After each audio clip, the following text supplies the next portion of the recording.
My name is Slade. My name is Isaac. And my name is Caleb.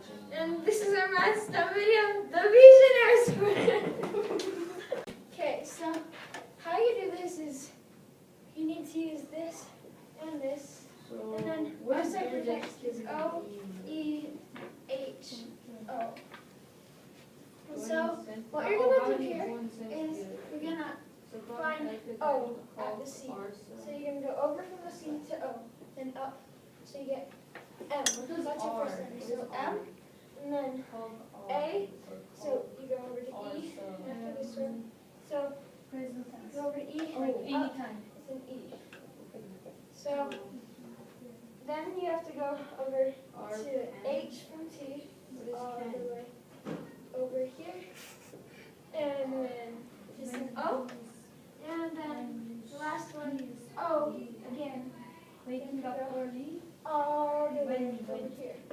For the final letter, W. So why don't you get Yeah. it? Do homework? So basically, you would send this and you would find the letter meow. Meow. Because cats meow. The end.